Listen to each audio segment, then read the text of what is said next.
First contact's price. The message came on an ordinary Tuesday, not through radio waves or light signals, but through the screams of every quantum computer on Earth. Dr. Sarah Chen stood in the bowels of the Quantum Computing Research Center in Geneva, watching as billions of qubits simultaneously collapsed into a pattern that shouldn't have been possible. The message was simple. We've been watching. You're in danger. Others are coming. Hours later, the sky filled with ships that looked like twisted fractals of light. Not one ship or two, but hundreds, representing a dozen different alien species. They called themselves the Concordat, and they came not to conquer or to help, but to study. Humanity, they explained, was unique in the galaxy, not for our technology, which they found primitive, or our societies, which they considered chaotic. No, they came because we could do something no other species could. We could feel them coming. Your species experiences what you call anxiety, explained the Meridian ambassador, its crystalline form refracting light across the UN Assembly Hall. What you don't understand is that this sensation is actually a response to quantum-level disturbances in reality. You can feel the approach of beings that exist partially outside normal space-time. The revelation shook human civilization to its core. Every unexplained anxiety attack, every inexplicable feeling of dread. They weren't just psychological phenomena. They were our species' early warning system, evolved over millions of years. We were the only species that could naturally detect the presence of higher dimensional entities. The Concordat had been studying us for centuries, trying to understand how a primitive species had developed such a sophisticated sensory ability. Some of their scientists believed it was an evolutionary accident. Others thought we had been engineered by some ancient race. But now they weren't here just to study. They were here to warn us. Dr. Chen found herself at the center of it all. Her work on quantum consciousness had inadvertently created the first human-made system that could replicate our natural ability to sense dimensional disturbances. The aliens were fascinated, but also deeply concerned. You don't understand what you've done, the Meridian ambassador told her privately. By creating this technology, you've made yourselves visible to them. Visible to who? Sarah asked, though the creeping dread in her spine already told her the answer. The Void Collective. They exist primarily in dimensions we can barely comprehend. They consume civilizations that become aware of higher dimensional space. And now, thanks to your work, they know that humans aren't just naturally sensitive. We're learning to weaponize that sensitivity. The next few months were a blur of frantic activity. The Concordat shared some of their technology, not their most advanced weapons or drives, but enough to give humanity a fighting chance. They believed that our natural sensitivity, combined with our rapid technological advancement, might be the key to fighting an enemy they had been running from for millennia. But there was a price for this help. The Concordat demanded access to human test subjects, volunteers who would allow their natural sensitivity to be studied and enhanced. Sarah watched as the first volunteers entered the alien research chambers. Some emerged changed, their natural abilities amplified to unprecedented levels. Others didn't emerge at all. The public wasn't told everything, of course. How could you tell billions of people that their deepest fears, their darkest moments of inexplicable dread, were actually their bodies warning them about predators from higher dimensions?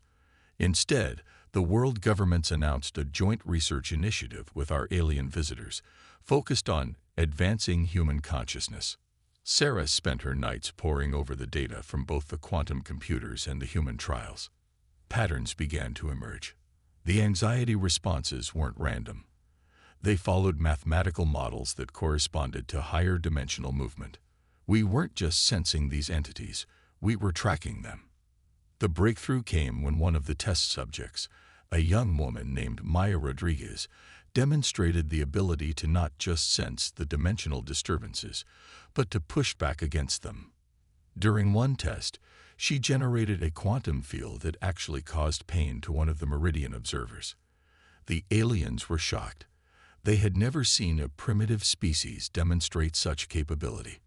But success brought new dangers. The day after Maya's demonstration, 3 research facilities across the globe went dark. The quantum computers screamed again, this time with a message that made Sarah's blood run cold. They're coming. They know what you can do. The Concordat representatives began to withdraw, citing various diplomatic excuses. But Sarah saw the truth in their shifting crystalline forms. They were afraid. They had hoped to study us, to perhaps find a weapon they could use against the Void Collective. Instead, they had painted a target on Earth's back. As the alien ships pulled away from Earth's orbit, Sarah stood in her lab, staring at the quantum readouts.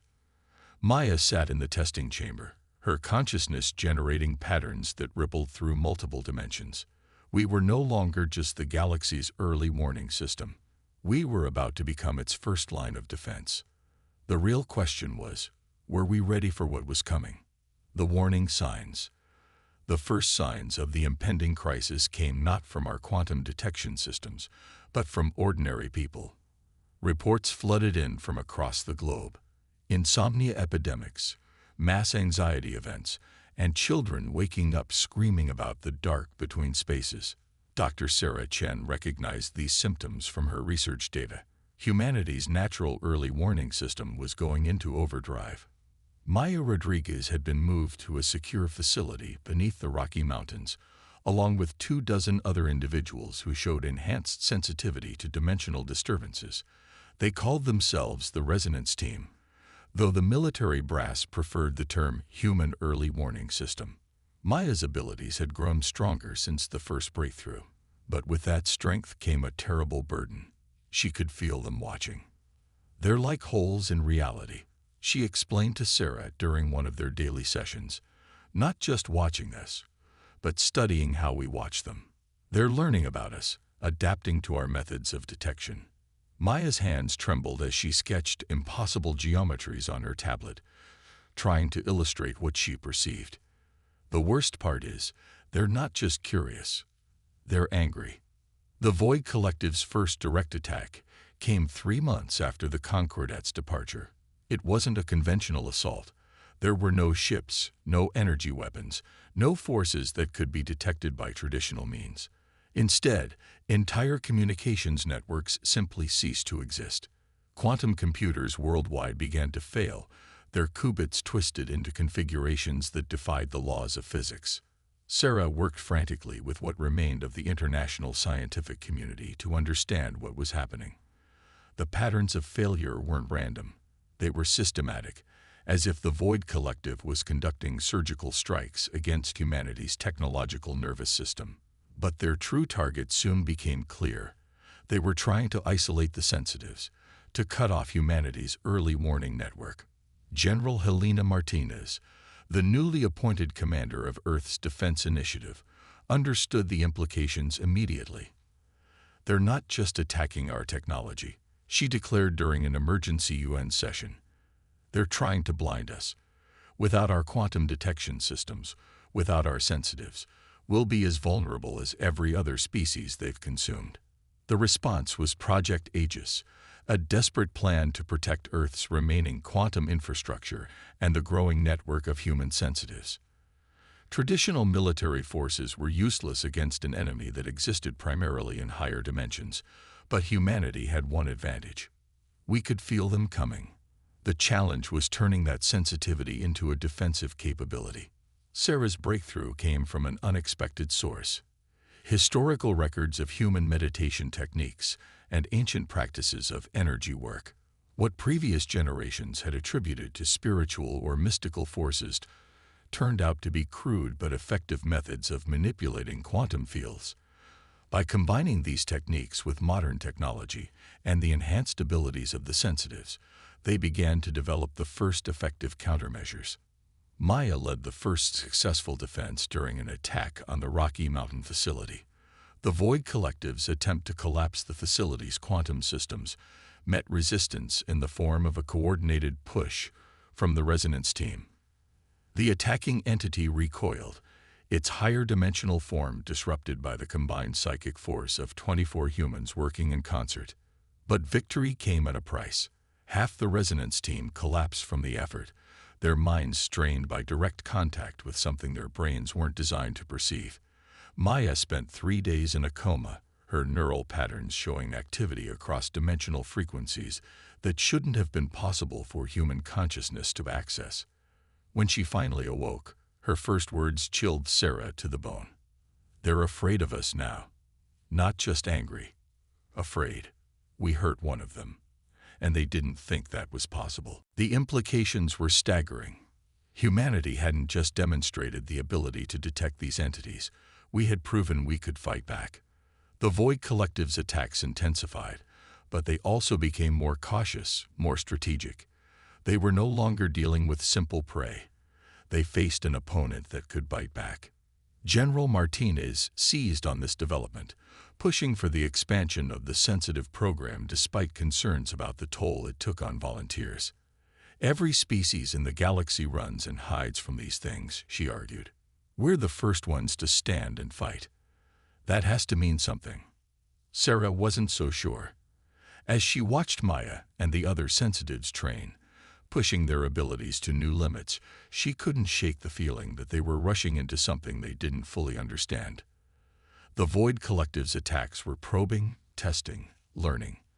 And with each engagement, the pressure in her own mind grew stronger, a constant warning thrumming through her consciousness. They were coming, not just to attack or to test, but to end what they now saw as an existential threat to their dominion over higher dimensional space. Humanity had proven we could fight. Now we had to prove we could win. Project Resonance. The Unified Earth Defense Council's new headquarters, buried deep beneath the Atacama Desert, hummed with activity. Dr. Sarah Chen stood before a wall of holographic displays, each showing different aspects of Project Resonance. The initiative had grown far beyond its original scope of defensive measures.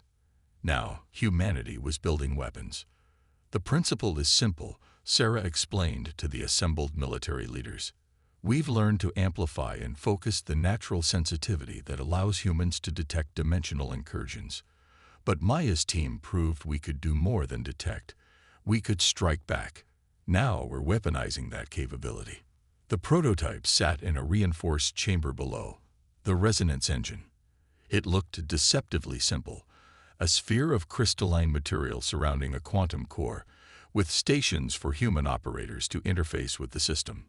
But its true nature extended far beyond physical space, creating ripples in dimensions that normal human senses couldn't perceive. Maya Rodriguez, now Chief of Sensitive Operations, supervised the first full power test. Her team of 20 operators linked their consciousness through the engine, their combined sensitivity amplified, and focused into a coherent beam of dimensional force. The test target, a small portion of higher dimensional space, literally shattered, creating a cascade of effects that their instruments barely understood. "It's like learning to throw a punch in the dark," Maya explained afterward, her eyes showing the strain of the exercise. "We're not just fighting shadows anymore. We're learning to hit back at things that supposedly shouldn't even exist in our reality." The success brought unexpected attention. The lone ship arrived in Earth orbit, not from the Concordat, but from a species that had been watching from the shadows.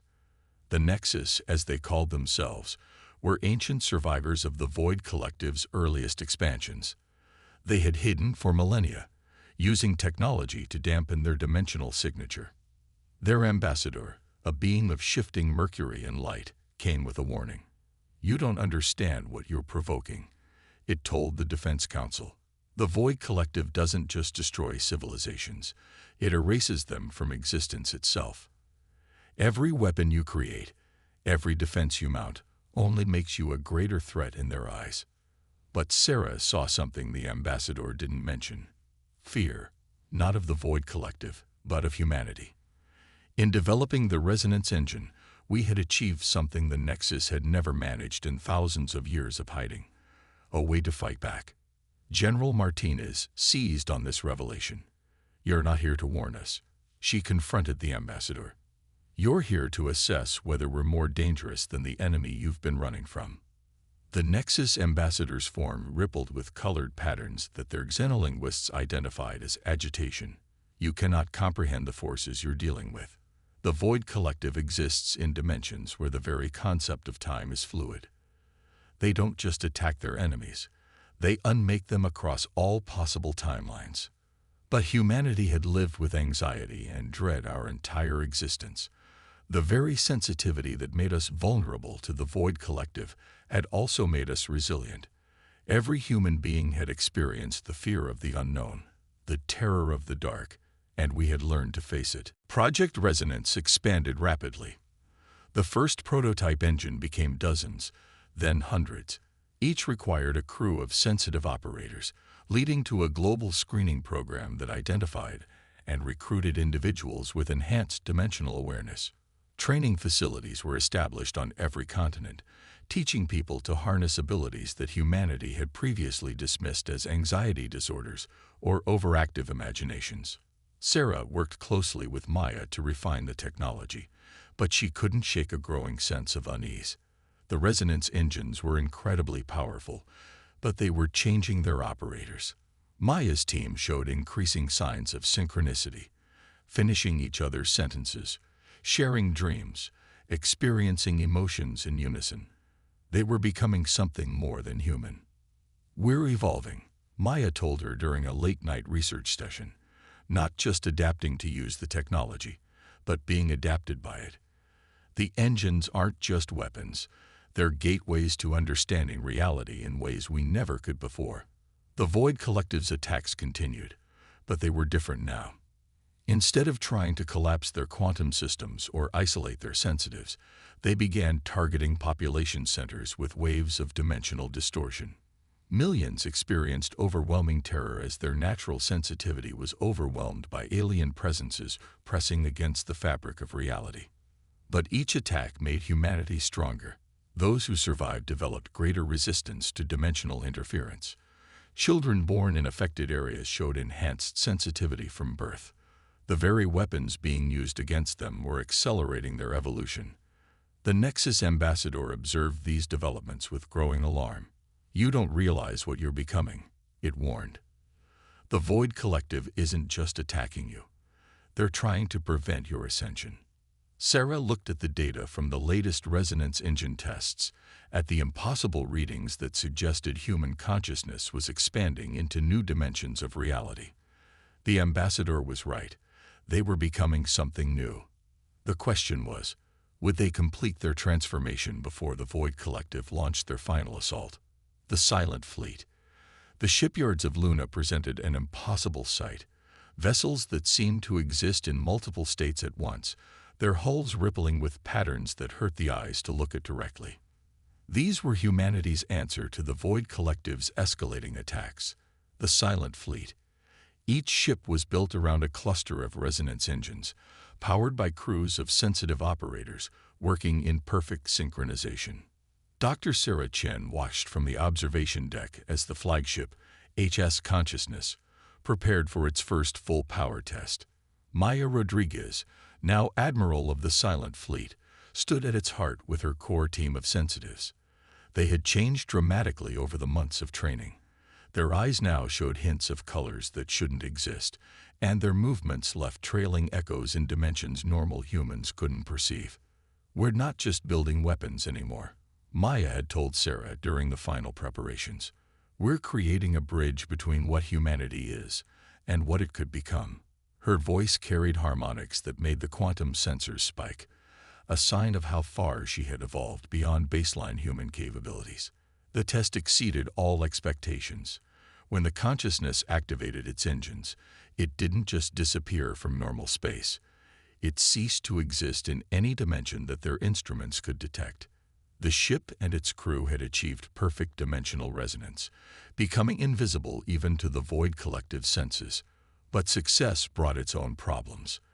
The Nexus ambassador's warnings proved prophetic. The Void Collective launched a massive assault on Earth's solar system, not with ships or weapons, but with waves of dimensional distortion that threatened to unravel the very fabric of space-time. General Martinez, coordinating Earth's defense from the Atacama bunker, watched as their early warning network lit up with thousands of incursions. "They're not trying to destroy us anymore," she realized. "They're trying to prevent us from completing the fleet.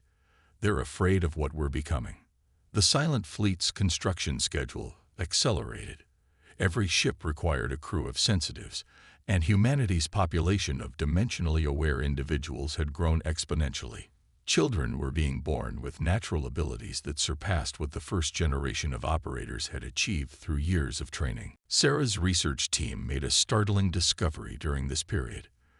The resonance engines weren't just allowing humans to detect and interact with higher dimensions. They were changing human DNA itself. Each generation of sensitives showed subtle but significant genetic modifications, as if humanity's entire species was evolving in response to the threat. The Nexus observed these developments with a mixture of fear and fascination. Their ambassador requested permission to study the genetic changes, but Earth's leadership refused. Humanity had learned from the Concordat's betrayal. They would face this transformation on their own terms.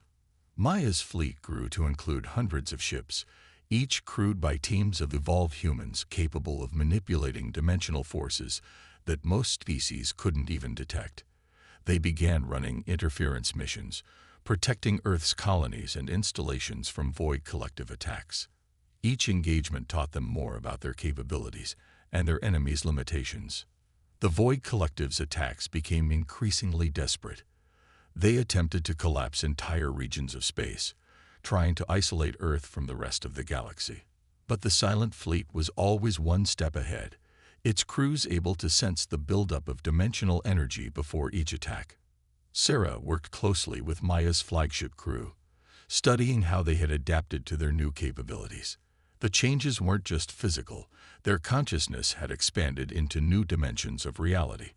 They could perceive possible futures, understand patterns of cause and effect that normal human minds couldn't grasp. "We're not just fighting them in space," Maya explained during one of their sessions. "We're fighting them across all possible timelines, all potential realities. Every victory we achieve doesn't just protect our present, it secures our future across multiple dimensions." The Silent Fleet's greatest test came when the Void Collective launched a coordinated attack on 3 human colonies simultaneously. Traditional military forces would have been overwhelmed, forced to choose which colony to defend. But the evolved crews of the Silent Fleet existed partially outside normal time. They could respond to all 3 attacks at once, their ships moving through dimensions that the enemy thought they alone could access. The victory was absolute. Not only did the Silent Fleet repel the attacks, but they also launched successful counterstrikes, pushing the Void Collective back from human space for the first time. The enemy that had terrorized countless civilizations found itself facing an opponent that could match its dimensional mastery. But Sarah noticed something troubling in the aftermath. The crew of the Consciousness, including Maya, showed signs of further evolution. Their physical forms seemed less solid, their consciousness expanding beyond the boundaries of normal spacetime. They were becoming something that might soon be unrecognizable as human.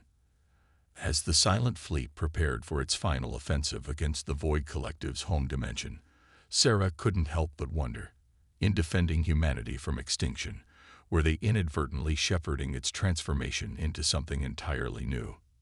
Symphony of War. The final battle began not with a bang, but with a silence that echoed across dimensions. The Silent Fleet, now 1,000 ships strong, slipped between the folds of reality toward the Void Collective's domain. Dr. Sarah Chen monitored the operation from Earth's Quantum Command Center, watching as humanity prepared to challenge gods in their own realm. Admiral Maya Rodriguez, her form now more energy than matter, led the fleet from the HSS Consciousness. Her crew had evolved far beyond their original human limitations, their consciousness extending across multiple dimensions simultaneously. They weren't just fighting a war, they were conducting a symphony of reality itself, each ship and crew a note in a universe-spanning chord. "We understand them now." Maya's voice resonated through the quantum communications network, carrying frequencies that made reality itself vibrate in sympathy. "The Void Collective isn't evil. They're afraid. They've spent eons as the apex predators of higher dimensions, and now they face something they never expected: prey that evolved into hunters. The Void Collective's home dimension defied description in normal spacetime terms. It was a realm of pure possibility, where thought and reality intertwined. The Silent Fleet's sensors registered it as a storm of quantum possibilities, each fluctuation representing a potential timeline, a possible future. But humanity's evolved sensitives could see the patterns in the chaos. Generations of living with anxiety, of feeling the approach of danger before it manifested, had prepared them for this moment.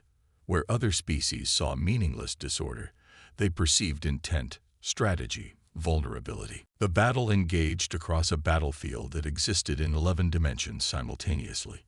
The Void Collective brought to bear weapons that could erase entire timelines, forces that could rewrite the fundamental laws of physics. They expected their young challengers to break before such power. Instead, humanity danced. The Silent Fleet moved like a single organism, each ship anticipating the enemy's attacks before they manifested. The evolved crews didn't just pilot their vessels, they merged with them, becoming beings of pure quantum resonance. Every attack the Void Collective launched found only empty space, while humanity's counterstrikes struck with devastating precision. Sarah watched through the quantum feeds as Maya orchestrated the battle. The Admiral had become something transcendent. Her consciousness stretched across the entire fleet, coordinating their movements with impossible precision. The Void Collective's attempts to isolate and destroy individual ships failed as the fleet operated as a single entity, moving through dimensions that even their ancient enemy couldn't access. They never understood what they created. Maya's voice echoed through the command center. Every attack, every attempt to destroy us, only pushed us to evolve faster. They thought they were eliminating a threat. Instead, they were forcing us to become something new. The turning point came when the Silent Fleet executed a maneuver that should have been impossible. All 1,000 ships synchronized their resonance engines in perfect harmony, creating a dimensional shockwave that rippled through every layer of reality.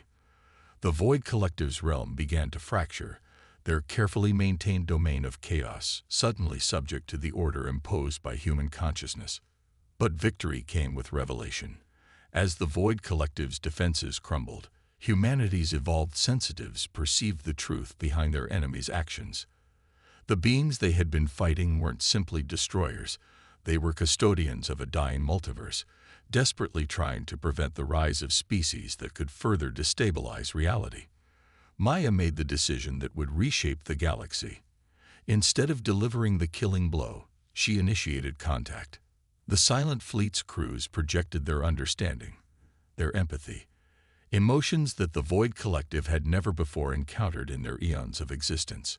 "We are not your replacement," Maya communicated across the dimensional divide. "We are not your enemy. We are evolution itself, the next step in the universe's journey toward understanding itself. And we offer you something you've never had before: partnership." The response came not in words or thoughts, but in a subtle shift of reality itself.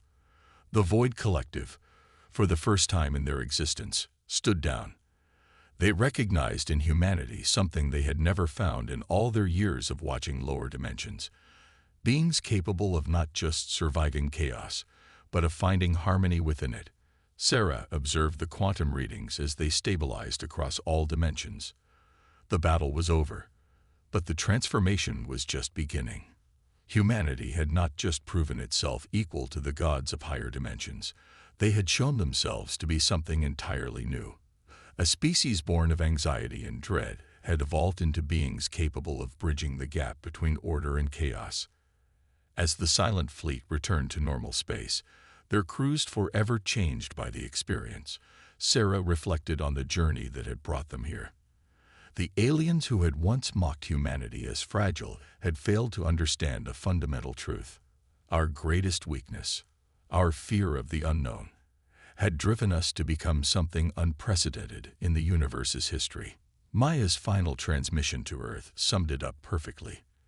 They called us Canaries, meant to warn of danger.